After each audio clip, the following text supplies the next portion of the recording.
The sun peeked through the blinds of Maylin's bedroom, casting thin stripes of light across her faded music sheets.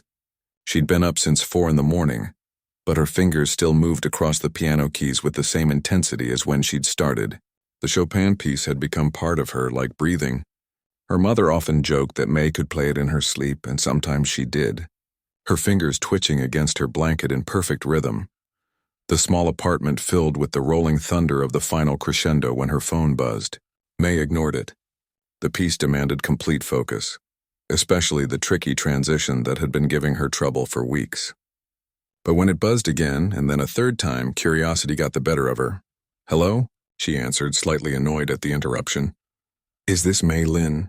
The woman's voice was crisp, professional. "Yes, that's me. This is Patricia from Brilliant Showcase Productions. I'm calling about your audition tape." May's heart skipped a beat. She'd almost forgotten about the tape her teacher had insisted on sending to the Classical Showcase television program 3 months ago, almost. "We'd like to invite you to perform on our show next month." May sat down hard on her piano bench. Classical Showcase wasn't just any TV show. It was the most prestigious classical music program in the country. Musicians twice her age would give anything for this chance. "Are you still there?" Patricia asked after May's prolonged silence. "Yes. Sorry, I'm just surprised." "Well, don't be. Your Tchaikovsky was quite remarkable for someone your age." The producers were impressed, and more importantly, Maestro Volkov has personally approved your appearance. At the mention of Volkov's name, May nearly dropped the phone. Viktor Volkov wasn't just famous, he was legendary. Former child prodigy, principal conductor of the Vienna Philharmonic for 20 years, and now the feared judge on Classical Showcase. His cutting remarks had made grown men cry on national television. "Thanks.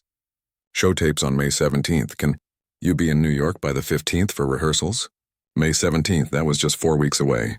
May glanced at the calendar hanging above her piano, where she'd been marking off days until her high school graduation. "I'll be there," she said, her voice steadier than she felt. After hanging up, May sat in stunned silence. Then reality hit her. She needed to tell her parents. She found her father hunched over his sewing machine in the tiny second bedroom they'd converted into a workshop. Jinlin had been a respected tailor back in Beijing, but here in America, he worked for a dry cleaning shop, taking in alterations on the side to make ends meet. "Baba," May said softly, not wanting to startle him mid-stitch. He looked up, smiling through his fatigue. "What is it, little sparrow?" The childhood nickname made her smile. "I got a call from Classical Showcase. They want me to perform next month.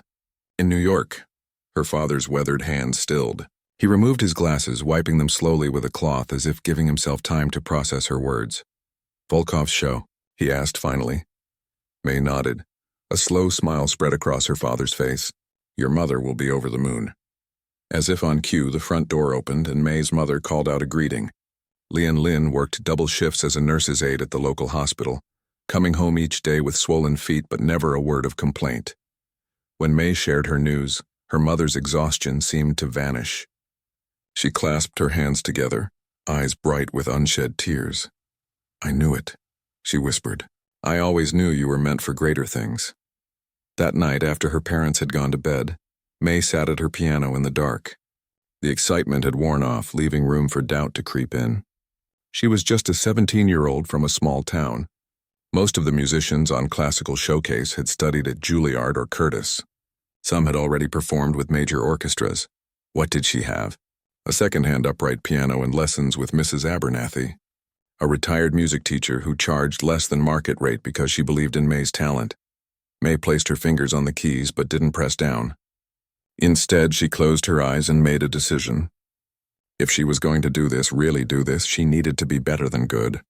She needed to be unforgettable. For the next 4 weeks, May lived and breathed Chopin's Ballade No. 1 in G minor. She woke before sunrise to practice before school.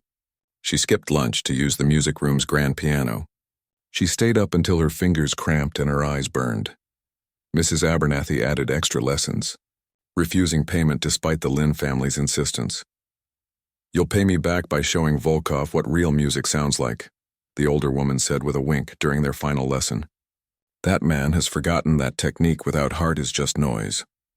The day before they were set to leave for New York, May came home to find her father standing proudly next to a garment bag hanging on her bedroom door.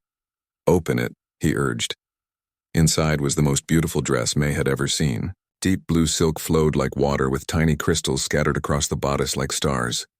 "Baba, how?" "I've been working on it at night," he said, his eyes crinkling at the corners.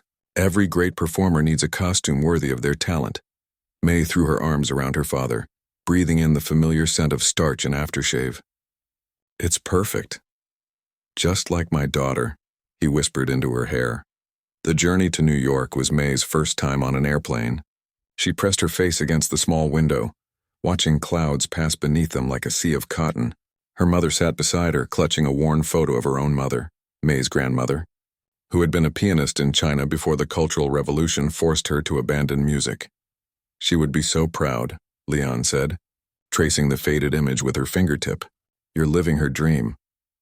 They arrived at their modest hotel near Times Square, the neon lights and constant noise a sharp contrast to their quiet neighborhood back home. May could hardly sleep that night, the reality of what awaited her finally sinking in. The next morning, she and her parents took the subway to the studio for rehearsals. As they approached the gleaming building, May's steps slowed. "I don't know if I can do this," she whispered. Her father squeezed her shoulder. "You already have." Getting here was the hard part. Inside, they were greeted by Patricia, who was even more efficient in person than she had been on the phone. She whisked May away to the stage while directing her parents to a waiting area. "You'll have 30 minutes to familiarize yourself with our piano," Patricia explained as they walked. "It's a Steinway concert grand, the best in the business." The studio was cavernous, with bright lights hanging from a grid above. Camera equipment stood at various angles and crew members bustled about, checking sound levels and lighting positions.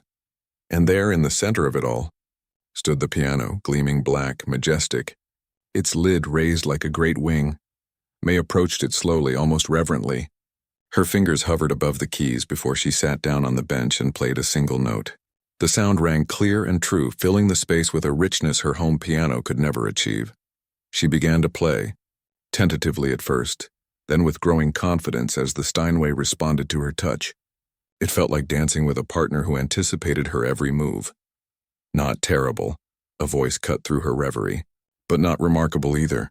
May's hands froze mid-phrase. Standing at the edge of the stage was Viktor Volkov himself. He looked exactly as he did on television, tall and imposing with silver hair swept back from a high forehead and eyes that seemed to cut through pretense. "Maestro Volkov," Patricia stepped forward. "This is Mei Lin, our young guest performer for tomorrow's show." He didn't acknowledge the introduction. Instead, he walked slowly toward the piano, his gaze never leaving May's face. "Why Chopin?" he asked. The question caught her off guard. "I've always loved the emotional range of the ballade."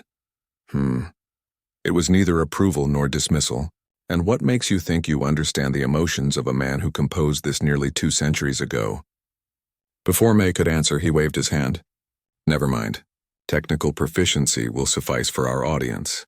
They wouldn't know the difference anyway." With that, he turned and walked away, calling over his shoulder, "Don't embarrass yourself tomorrow, Miss Lin. I've seen enough musical tourists for one season." Patricia offered an apologetic smile. "Don't mind him. He's like that with everyone." But as May resumed her practice, her fingers suddenly felt stiff, mechanical. The joy she usually found in the music had dimmed. That evening, in their small hotel room, she confessed her fears to her parents. "He made me feel like I don't belong there," she said, curled up on the edge of the bed. "Like I'm just a silly girl playing at being a musician." Her mother sat beside her, gently stroking her hair. "Do you know why I named you May?" May shook her head. "In Chinese it means beautiful. But the character I chose also means plum blossom. Do you know why plum blossoms are special?" "They bloom in winter," May said, remembering the stories her mother used to tell. "Yes. When everything else has given up, when the world is cold and harsh, the plum blossom pushes through. Its beauty isn't in spite of the struggle, it's because of it." Her mother cupped May's face in her hands. "Play tomorrow like winter is all around you and you are the only bloom for miles." As May drifted off to sleep that night, she thought about plum blossoms and cold winters, about her grandmother who never got to play, and about a little girl who once fell in love with the way piano keys felt beneath her fingers. Tomorrow would come, with its lights and cameras and the stern gaze of a man who had forgotten what it meant to play from the heart, and May would be ready. The morning of the show arrived with gray skies and a light drizzle that tapped against the hotel window like nervous fingers on piano keys. May woke before her alarm, her stomach tight with a mix of excitement and dread. She'd dreamed of Maestro Volkov standing over her as she played, his shadow growing larger until it swallowed her whole. Her father was already up, pressing her performance dress with the small travel iron he'd packed. The blue silk shimmered under his careful hands. "Did you sleep?" he asked, not looking up from his work. "A little," May lied. The dark circles under her eyes told the truth. Her mother emerged from the bathroom, already dressed in her best outfit, a simple navy dress she wore to church and special occasions. "Eat," she said firmly, setting a banana and a protein bar on the small hotel desk. "Your body needs fuel even if your stomach says no." May obediently took small bites while her mother twisted her long black hair into an elegant knot at the nape of her neck. Their morning routine felt like preparation for battle, and in a way it was. The studio seemed even larger than it had the day before, buzzing with pre-show energy. Stagehands rushed about with clipboards and headsets. A makeup artist whisked May into a chair, dabbing concealer under her eyes and adding a touch of color to her pale cheeks. "Nervous?" the woman asked kindly, brushing a bit of powder over May's forehead. "Terrified," May admitted. The makeup artist smiled. "That's good. The ones who aren't scared are the ones who crash and burn. Fear keeps you sharp." From the green room, May could hear the warm-up act playing, a string quartet whose music floated through the walls like a distant dream. Her parents sat beside her on a small couch, her father checking his watch every few minutes, her mother silently mouthing prayers. A production assistant appeared at the door. "May Lynn, you're on in 10 minutes. Her father helped her stand, smoothing invisible wrinkles from her dress. "Remember who you are," he said, his voice thick with emotion. "Remember why you play?" Her mother squeezed her hands. "Plum Blossom," she whispered. May nodded, unable to speak past the lump in her throat. Then she followed the assistant down a long hallway toward the stage. The lights were blinding as she stepped out. The audience, a sea of faces she could barely make out, applauded politely. The host, a cheerful man with a booming voice, introduced her as a remarkable young talent from the heartland. And there, in the judge's chair, sat Viktor Volkov. He looked bored already, flipping through notes without glancing up as May took her position at the piano. The studio fell silent. May placed her hands on the keys, feeling their cool smoothness beneath her fingertips. She closed her eyes for a moment, remembering her mother's words. Plum Blossom. Winter all around. She began to play. The opening notes of Chopin's Ballade No. 1 filled the space, gentle at first, like a question asked in the dark. May leaned into the music, letting it build naturally, telling the story as she understood it. Beauty and struggle, joy and sorrow intertwined. As she reached the middle section, where the tempo picks up and the piece grows more complex, she risked a glance at Volkov. His expression remained impassive, but he had set down his notes and was watching her hands. May turned her focus back to the keys, diving into the most technically challenging part of the piece. Her fingers flew across the keyboard, each note precise yet flowing into the next like water over stones. The music swelled around her, no longer something she was creating, but something she was channeling, as if Chopin himself were guiding her hands. When she struck the final chord, letting it ring out before lifting her hands, there was a moment of complete silence. Then the audience erupted into applause, standing, cheering, a few even wiping away tears. May exhaled slowly, suddenly aware that she'd been holding her breath. She turned toward the judges' table with a small, hopeful smile. The two guest judges were on their feet, clapping enthusiastically. But Volkov remained seated, his expression unchanged. The host bounded onto the stage, microphone in hand. "Absolutely stunning," he exclaimed, putting a friendly arm around May's shoulders. "Let's hear what our judges have to say." The first judge, a renowned cellist, praised May's technical skill and emotional depth. The second, a music professor from Juilliard, called her performance a breath of fresh air in a world of cookie-cutter classical interpretations. Then it was Volkov's turn. He leaned forward slightly, his steel-gray eyes fixing on May with uncomfortable intensity. "Technically adequate," he said, his voice carrying across the hushed studio.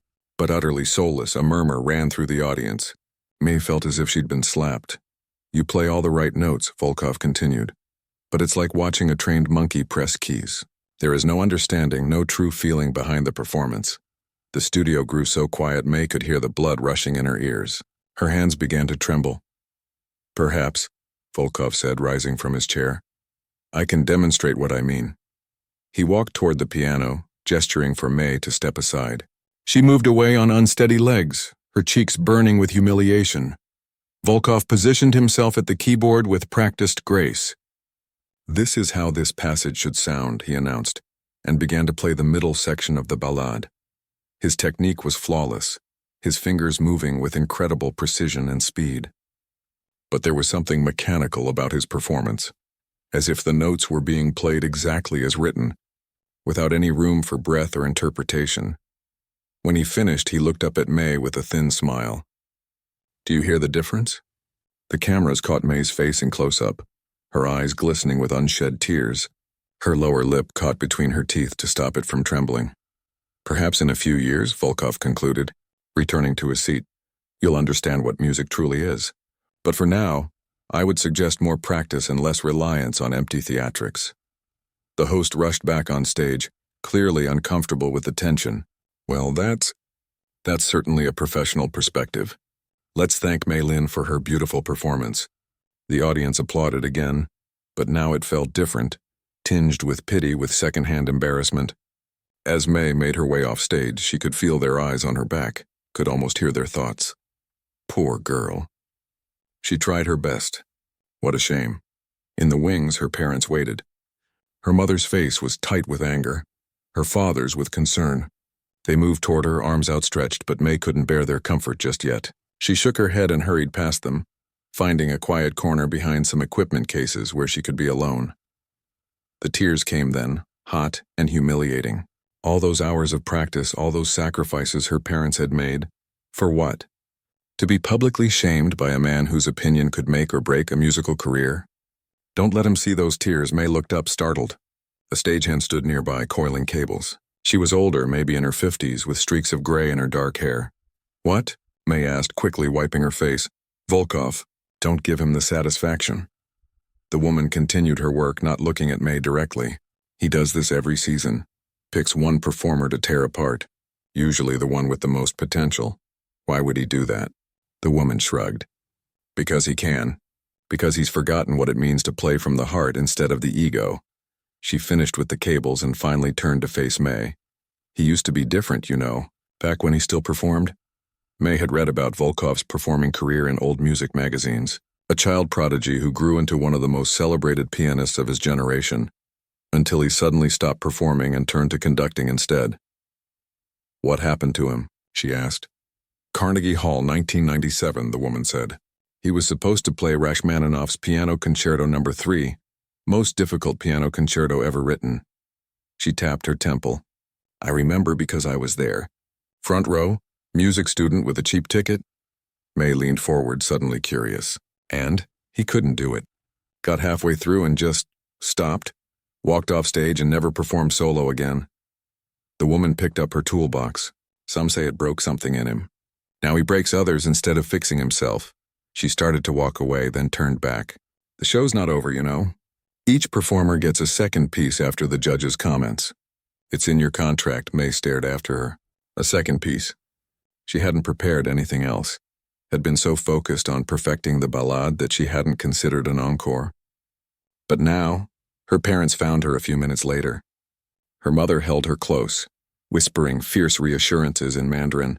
Her father stood nearby, his face tight with controlled anger. We can leave, he said, right now. We don't owe them anything. May pulled away from her mother, wiping the last traces of tears from her face. No, she said, her voice steadier than she expected. I'm going back out there. Her mother studied her face. What will you play? May thought about the stagehand's story, about Volkov's failure at Carnegie Hall, about the piece that had defeated him. Rachmaninoff, she said. Piano Concerto No. 3 in D minor. Her father's eyes widened. But you haven't prepared on I've been working on it with Mrs. Abernathy for months, May admitted. As a challenge piece. We weren't going to perform it publicly until next year, but Her mother took her hand. "Are you sure?" "It's very difficult," May nodded slowly. "I'm sure." The production assistant appeared again, looking harried. "May Lin, you're needed back on stage for your second piece." May squared her shoulders, smoothed her dress, and followed. This time, as she walked onto the stage, the atmosphere was different. The audience watched her with a mixture of curiosity and concern, wondering how the young pianist would respond to such harsh criticism. Volkov raised an eyebrow as she took her seat at the piano again, clearly surprised that she had chosen to return. The host approached with his microphone. "And what will you be playing for us now, May?" May leaned toward the microphone, her voice quiet but clear. "With respect, Maestro, I would like to play one more piece. Rachmaninoff's Piano Concerto No. 3 in D minor." A ripple of reaction passed through the studio. In the judges' area, Volkov went very still. The host, clearly not understanding the significance, smiled broadly. "Wonderful. Rachmaninoff it is." As he moved away, May positioned her hands above the keys. Her heart was pounding so hard she was sure the microphones would pick it up, but her fingers were steady. She took a deep breath and began to play. The opening notes of Rachmaninoff's Third Piano Concerto filled the studio, deceptively simple, like the calm before a storm. The piece was known among musicians as Rach 3, and just as infamous for its difficulty. Professional pianists spent years mastering it. Some never attempted it at all. May felt strangely calm as her fingers found their rhythm. Without the orchestra that would normally accompany the piece, she had to suggest their parts through her playing, filling in the gaps with her imagination. The first movement began quietly, almost hesitantly, but she knew what lay ahead. The technical demands would grow increasingly complex, the emotional range wider. From the corner of her eye, she could see Volkov leaning forward in his seat, his expression a mixture of disbelief and something else, curiosity perhaps, or concern. The producers, sensing drama, signaled the camera operators to alternate between close-ups of May's hands and Volkov's face. The audience, many of whom recognized the famous concerto, watched in growing anticipation.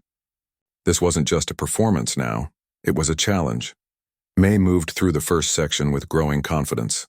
The piece was in her bones after months of practice with Mrs. Abernathy, who had insisted she learn it, not because you'll perform it any time soon, but because it will stretch you. Each practice session had been grueling, with May often leaving frustrated and doubting herself.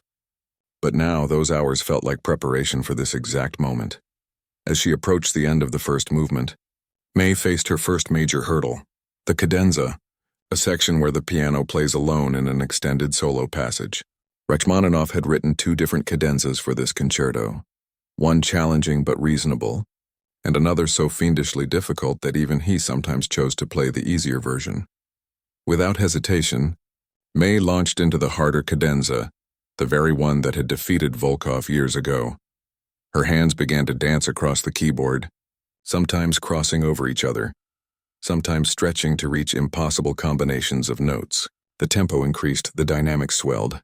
It was like trying to tame a wild animal that grew more powerful with each measure. Sweat beaded on her forehead. A small voice in the back of her mind whispered that she was being reckless, that she should have chosen the safer path. But another voice, stronger, clearer, told her to keep going. This wasn't about safety. This was about truth. The studio fell into a hushed silence, the audience seemingly holding their collective breath. Even the camera operators moved with extra care, not wanting to create any distraction. Volkov's face had drained of color. He sat perfectly still, his eyes fixed on May's hands as they conquered passages that had once conquered him. The other judges exchanged glances, sensing that something extraordinary was happening but not fully understanding the history behind it. May reached the most difficult section of the cadenza, where the notes came so rapidly that they almost blurred together, requiring not just technical skill but a kind of spiritual surrender to the music. This was where Volkov had faltered at Carnegie Hall, where his celebrated technique had finally met its match. Her fingers began to tire, the muscles in her forearms burning with effort. A wrong note slipped in, then another. For a moment, panic fluttered in her chest. Was she about to fail just as he had? She closed her eyes, shutting out the studio, the lights, the cameras, even Volkov's penetrating gaze. She thought of her grandmother, who never got to play the music she loved. She thought of her parents who had sacrificed everything for her to sit at this piano. She thought of plum blossoms pushing through winter snow. Somehow her hands found their way back to the right path.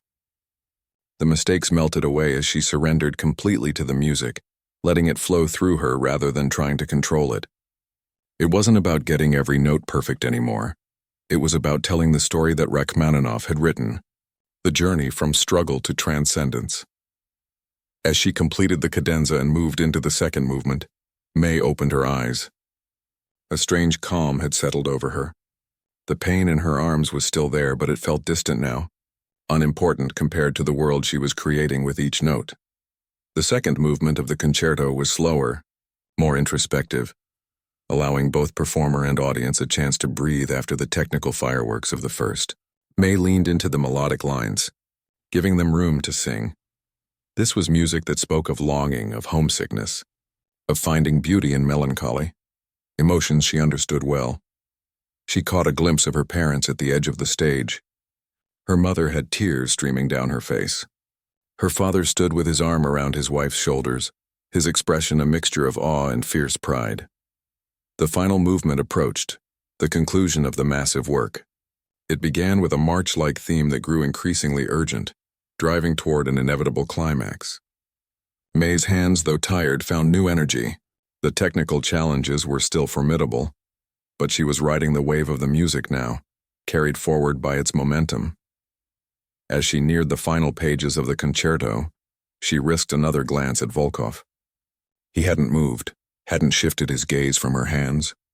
But something in his expression had changed.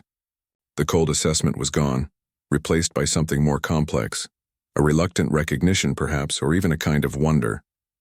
With a final surge of energy, May attacked the closing section.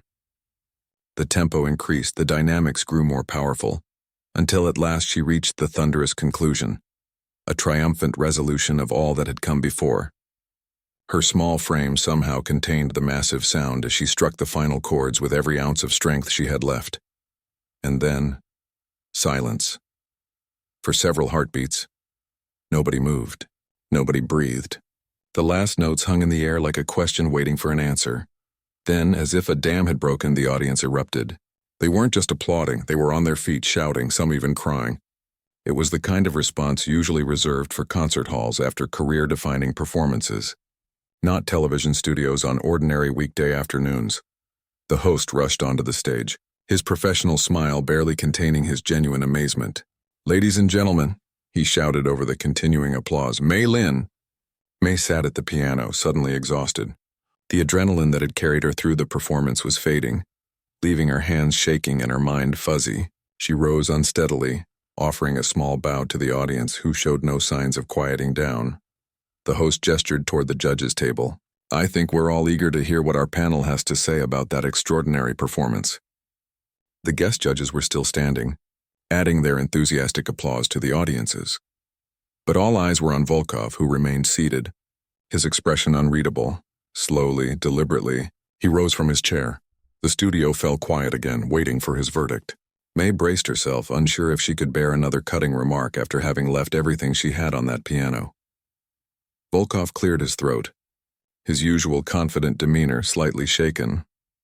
"I have been judging musical performances for over 30 years, he began, his accent more pronounced than usual. "In that time, I have seen technical brilliance. I have seen emotional interpretation. Rarely have I seen both in such perfect balance." May blinked, certain she had misheard. "The Rachmaninoff Third is considered the Everest of piano concertos," Volkov continued. "Many attempt it. Few truly conquer it." He paused, seeming to choose his next words with unusual care. "Today I witnessed a 17-year-old girl not merely play this piece but live it." A ripple of surprise ran through the audience. This was not the Volkov they knew from television, the harsh critic who seemed to take pleasure in finding flaws. "I was wrong," he said, the words clearly unfamiliar to his tongue. "What we heard just now wasn't just music, it was truth." Tears that had been threatening since the end of her performance finally spilled down May's cheeks. Not tears of humiliation this time, but of relief, of vindication, of something that felt strangely like forgiveness, though whether she was forgiving Volkov or herself, she wasn't sure. Her parents rushed onto the stage, enveloping her in a tight embrace. Her mother whispered fierce praise in her ear, half in English, half in Mandarin. Her father simply held her, his quiet strength saying everything words couldn't. Over her mother's shoulder, May saw Volkov watching them. For a brief moment, their eyes met. He gave her a small nod, a gesture of respect, perhaps even of gratitude, before turning away. The host was still talking excitedly, the audience still applauding, the cameras still rolling. But for May, the world had narrowed to this single moment of triumph. Not because she had proven Volkov wrong or shown off her technical skills, but because she had finally understood what her teacher and her mother had been trying to tell her all along. That music wasn't about perfection. It was about courage. About honesty. About playing from the heart even when, especially when, it was easier to play it safe. Later, as they left the studio, a production assistant ran after them with a card. "From Maestro Volkov," she said, slightly out of breath. "He asked me to give you this." May took the card, opening it carefully. Inside, in elegant handwriting, was a single line. "The world will remember your name, V. Volkov," and beneath it, almost as an afterthought, "As will I." Her father peered over her shoulder. "What does it say?" May folded the card and tucked it into her pocket, a small smile playing at the corners of her mouth. "It says we have work to do." As they stepped out into the New York afternoon, the city seemed different somehow, brighter, full of new possibilities. May knew that by tomorrow morning clips of her performance would be circulating online. There would be calls from conservatories, from concert promoters, perhaps even from record labels. But for now, she was simply a girl walking between her parents, her heart full, her future unwritten. And for the first time in her life, she wasn't afraid of the blank page that lay ahead. She was ready to fill it with her own music. The following morning, May woke to the buzzing of her phone. It vibrated across the hotel nightstand like an angry insect, refusing to be ignored. She fumbled for it, still half asleep, and squinted at the screen. 27 missed calls, 49 text messages, over 100 email notifications. "What in the world?" she mumbled, sitting up in bed. Her parents were already awake. Her father watching something on his tablet with an expression of disbelief.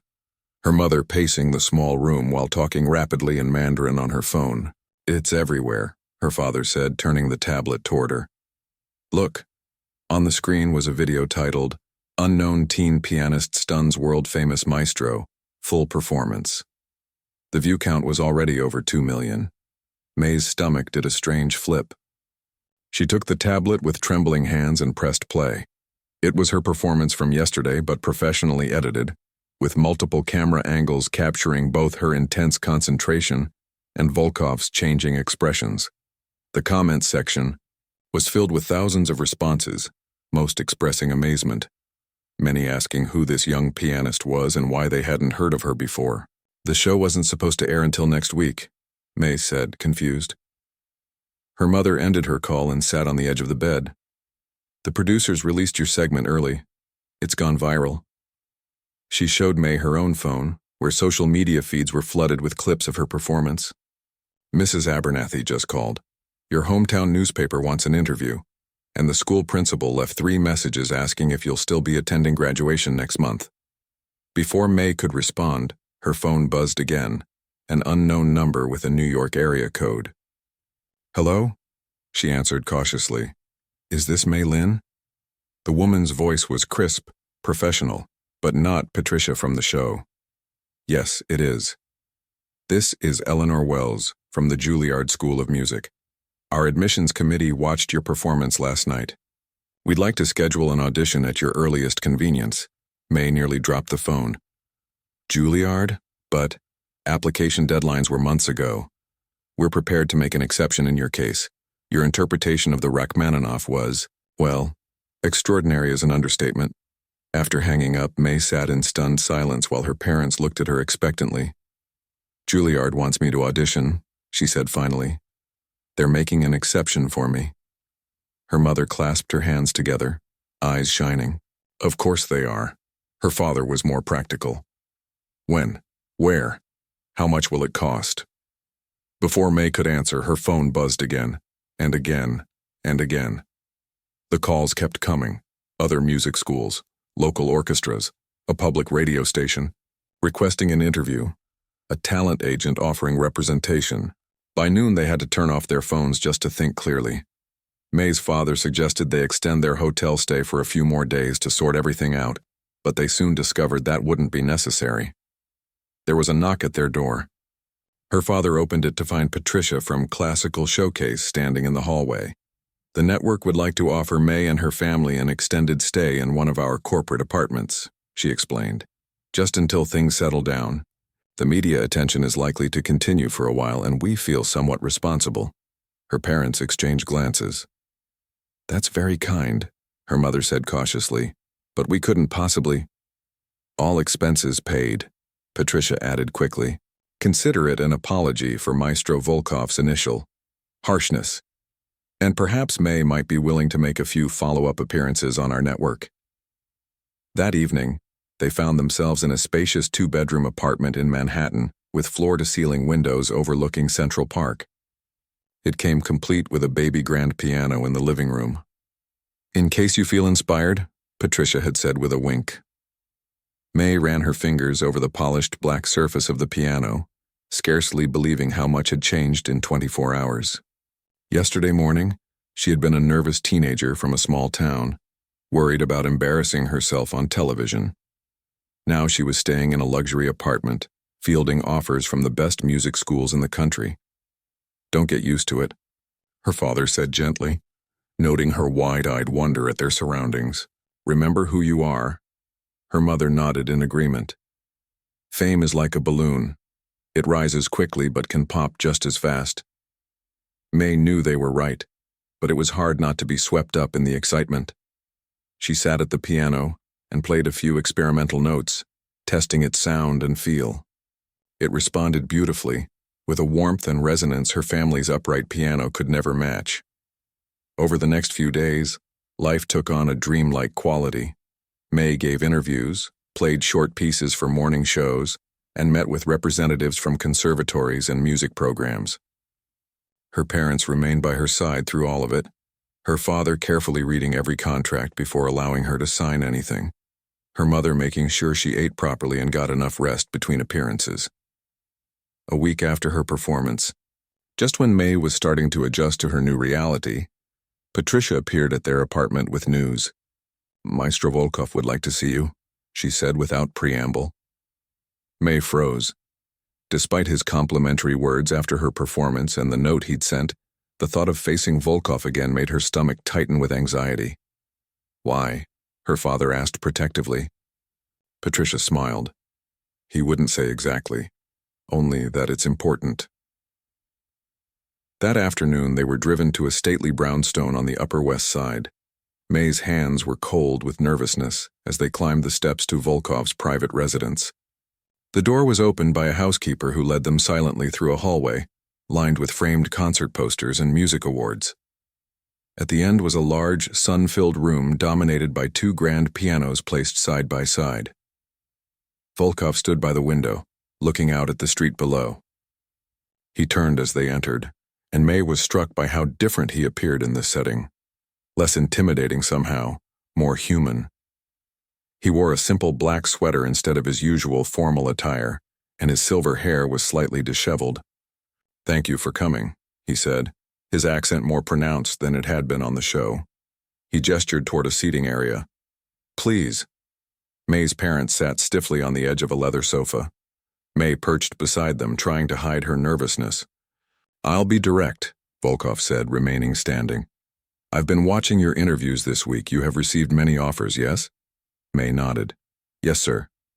Juilliard, Curtis, New England Conservatory, all three, and a few others. Volkov nodded, as if this confirmed something he already knew. They are good schools, the best in America. He paused, his eyes meeting hers directly.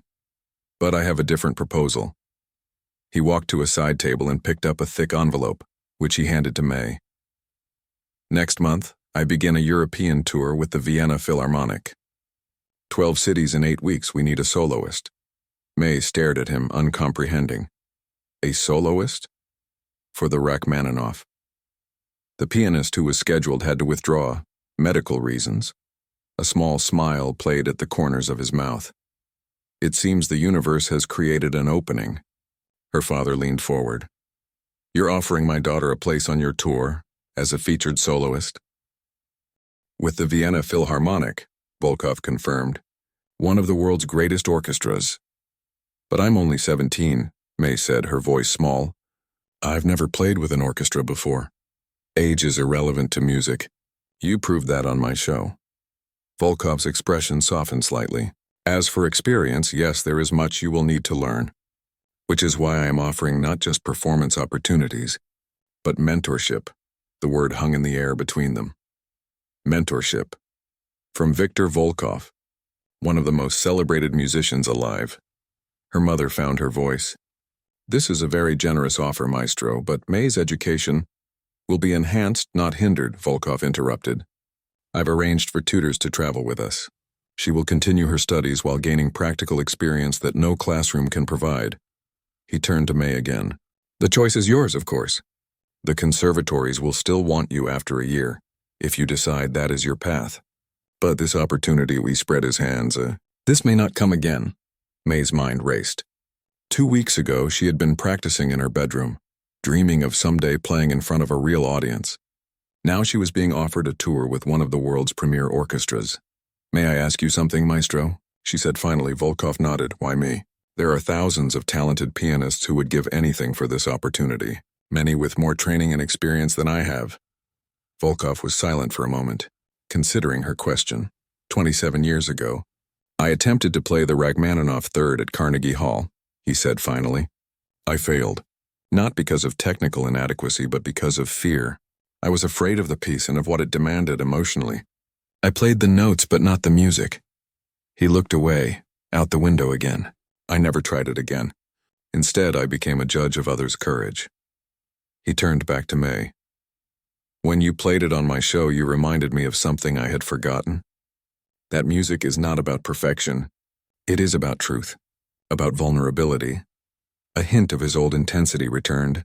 I want you on this tour not despite your youth and inexperience, but because of them. Before the world teaches you to be cautious, to play it safe.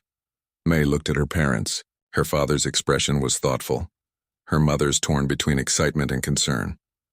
We would need time to discuss this, her father said. Of course.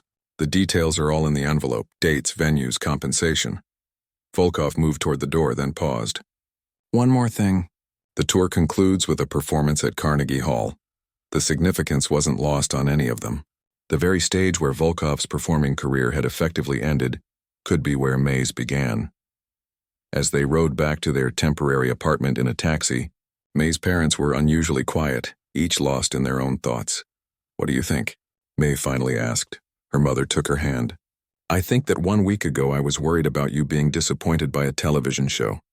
Now I'm considering letting you tour Europe with a man who made you cry on national television. He apologized, May pointed out, in his way. Her father shook his head. An apology is words. This offer? This is something else. Maybe guilt. Maybe genuine recognition of your talent. Maybe both. What would Grandma say? May asked her mother softly. Her mother's eyes grew distant. She would say that when the world opens a door, only a fool stands in the hallway wondering why. Back at the apartment, May sat at the baby grand piano, not playing, just thinking. Through the window, she could see the sun setting over Central Park, painting the sky in shades of pink and gold. New York had never been part of her plan. Neither had Vienna, Prague, Berlin, or any of the other cities on Volkov's tour. But then again, none of what had happened in the past week had been part of her plan. She placed her fingers on the keys and began to play. Not Chopin, not Rachmaninoff, but a simple Chinese folk song her grandmother had taught her mother, who had in turn taught her. It was the first piece she had ever learned, a melody about a plum blossom that blooms in winter when everything else has given up. As the familiar notes filled the apartment, May felt a sense of clarity settling over her. The path ahead wasn't clear. It was terrifying and exhilarating in equal measure. But perhaps that was exactly as it should be. Music had opened a door. Now it was up to her to step through it. 18 months had passed since that life-changing day on Classical Showcase.